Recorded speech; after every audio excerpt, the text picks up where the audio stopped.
आप सभी को जय मसीह की। तो आइए हम परमेश्वर का वचन देखते हैं। पहला कुरिन्थियों 4 अध्याय उसका पहला वचन। मनुष्य हमें मसीह के सेवक और परमेश्वर के भेदों के भंडारी समझें। परमेश्वर का वचन कहता है, ये पौलुस कहता है कि मनुष्य हमें मसीह के सेवक और परमेश्वर के भेदों के भंडारी समझे। सच में परमेश्वर के भेदों के भंडारी मतलब परमेश्वर के भेद परमेश्वर अपने जनों पर ही प्रकट करता है, अपने भेदों को। जब परमेश्वर की कोई भेद प्रकट करना चाहता है तो वो अपने जन के ऊपर प्रकट करता है, जो उनके सेवक होते हैं। प्रभु यीशु मसीह के सेवक होता है, जो परमेश्वर की उपासना करता है, वो सिर्फ तो परमेश्वर उनके ऊपर ही क्या करता है, अपने भेदों को प्रकट करता है। और वचन देखिए आगे क्या कहता है, फिर यह भंडारी में यह बात देखी जाती है कि वह विश्वास योग्य हो। और भंडारी में यह बात देखी जाती है कि वो भंडारी विश्वास योग्य हो, मतलब वो विश्वास योग्य दृढ़ हो, विश्वास में दृढ़ हो। वो उसका विश्वास अगर नहीं है तो परमेश्वर उस पे भेदों को कहाँ से प्रकट करेगा। परमेश्वर उसको अपने इच्छा अनुसार, जिस तरह परमेश्वर कहता है कि अगर वो व्यक्ति विश्वास में सही है, विश्वास में खरा है, तो परमेश्वर उसके ऊपर अपने भेदों को क्या करता है, प्रकट करता है। और वचन देखिए क्या कहता है, परंतु मेरी दृष्टि में यह बहुत छोटी बात है कि तुम यह मनुष्य का कोई न्याय मुझे परखे।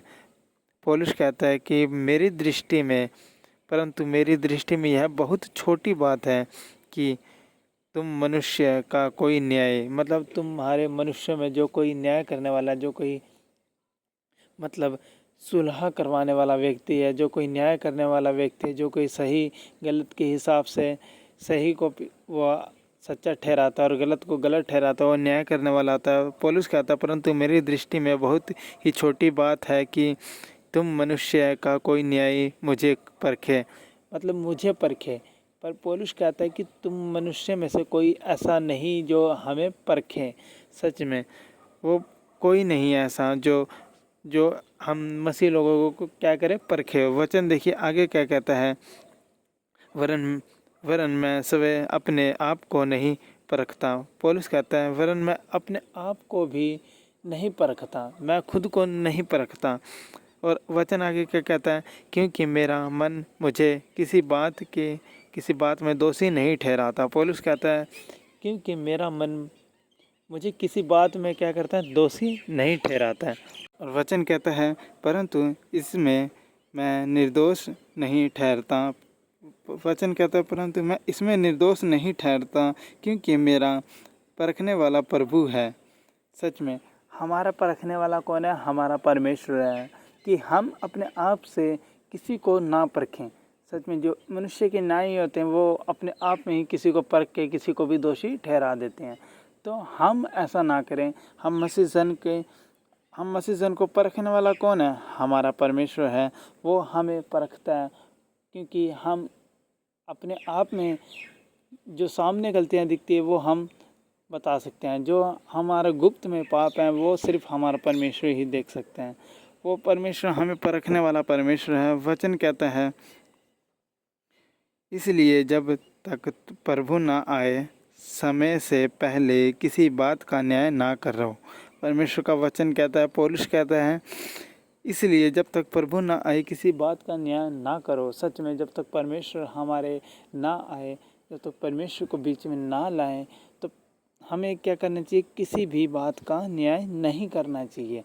हम किसी भी बात का ऐसे न्याय नहीं कर सकते कि किसी और के ऊपर कोई दोष लगा दें। हम ऐसा नहीं कर सकते, क्योंकि हमें नहीं पता और परमेश्वर को पता है कि न्याय किस रीति से करना है। परमेश्वर सब जानता है। और वचन कहता है, वह अंधकार की किसी बात का न्याय ना करो, वह अंधकार की किसी बात का न्याय ना करो।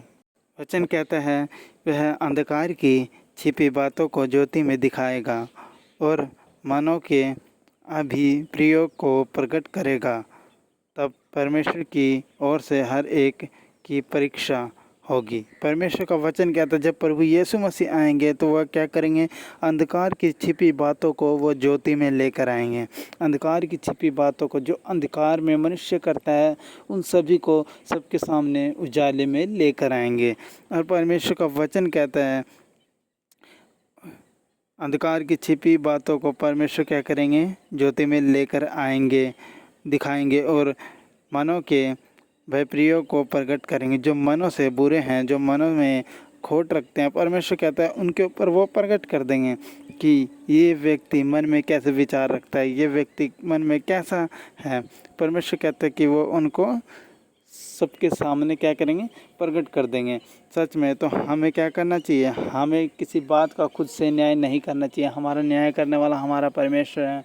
वो अंधकार की छिपी हुई बातों को वो ज्योति में लेकर आता है, और जो मन से व्यप्रिय प्रकट करेंगे।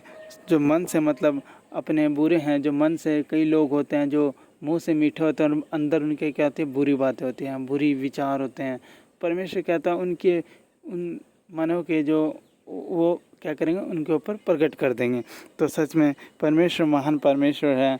वचन कहता है तब परमेश्वर की ओर से हर एक जन की परीक्षा होगी। सच में जब परमेश्वर आएंगे, प्रभु यीशु मसीह आएंगे, तो परमेश्वर की ओर से हर एक जन की परीक्षा होगी। परमेश्वर के सामने हर एक जन की परीक्षा होगी। प्रभु यीशु मसीह क्या करेंगे, परीक्षा करेंगे। और वचन देखिए आगे क्या कहता है, हे भाइयों, मैंने इन बातों में तुम्हारे लिए और अपने लिए और अपोलोस की चर्चा दृष्टि की रीति पर की है। परमेश्वर का दास पौलुस कहता है कि हे भाइयों, मैंने इन बातों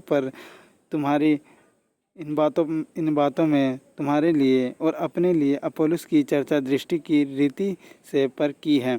सही में पौलुस ने क्या करता, वो एक दृष्टि करता, वो तो अपनी और अपोलोस की ओर से एक क्या करता, वो चर्चा दृष्टि करते हैं।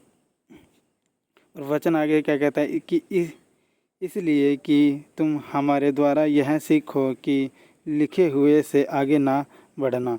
परमेश्वर का वचन कहता है कि इसलिए तुम हमारे द्वारा ये सीखो कि जो हमने लिखा है, जो पौलुस ने जो पत्रियाँ लिखी हैं, परमेश्वर का दास कहता है वो कि तुम इन बातों से आगे ना बढ़ो, इन बातों से आगे की ना सोचो तुम, क्योंकि जो वचन में लिखा है उतना ही सोचो तुम वचन से बढ़ के, वचन से आगे ना बढ़ो तुम।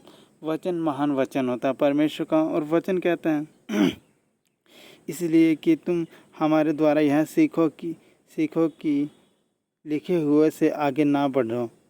सही में लिखे हुए से आगे नहीं बढ़ना चाहिए। हमें जितना परमेश्वर का वचन लिखा है हमें उतने में ही सीमित रहना चाहिए। और वचन कहता है और एक के पक्ष में और दूसरे के विरुद्ध में गवाह ना ठहरना। वचन कहता है कि पौलुस कहता है, उसका दास परमेश्वर का कहता है कि एक के विरुद्ध में और दूसरे के पक्ष में कौन भेद करता है। सच में ऐसा ना हो कि हम एक जन के पक्ष में आ जाएं और दूसरे जन के विरुद्ध में हम खड़े होके उनसे गलत बातें उनके ऊपर गलत दोष लगाने लग जाएं। वचन साफ कहता है कि बढ़ने ना, और वचन कहता है कि और एक के पक्ष में और दूसरे के विरुद्ध में गवाह न ठहरना। सही में हमें एक के पक्ष में और दूसरे के विरुद्ध में गवाह नहीं ठहरना चाहिए, क्योंकि हम कोई ऐसा न्याय नहीं कर सकते। हमारा न्याय सिर्फ हमारा परमेश्वर कर सकता है। क्योंकि देखिए वचन कहता है क्योंकि तुम में और दूसरे में कौन भेद करता है। सच में वचन कहता है कि तुम में और दूसरे मनुष्य में भेद कौन करता है, कि किसी चीज़ को लेके भेदभाव, इस तरह किसी इंसान को लेकर, किसी वस्तु को लेकर क्या करते हैं, भेदभाव करते हैं कि ये ज़्यादा अच्छा है, ये ज़्यादा बुरा है, ये ज़्यादा सही है, ये ज़्यादा गलत है। ऐसा भेदभाव ना करें, वचन कहता है। और वचन कहता है और तेरे पास क्या है जो तूने दूसरे से नहीं पाया। वचन कहता है कि तेरे पास ऐसी क्या चीज़ नहीं है कि तूने जो दूसरे को मिली है और तेरे को ना मिली हो। वचन साफ कहता है कि ऐसी कोई चीज़ नहीं है। परमेश्वर का वचन कहता है कि ऐसा कोई चीज़ नहीं है कि जिसका किसी और को मिला और वो तुम्हारे पास ना मिला हो। वचन कहता है कि दूसरे से ना पाया हो। और जब कि तूने दूसरे से पाया हो तो ऐसा घमंड क्यों करता है कि मानो नहीं पाया। वचन कहता है और जब तूने दूसरे से पाया हो तो ऐसा घमंड क्यों करता है कि तूने नहीं पाया।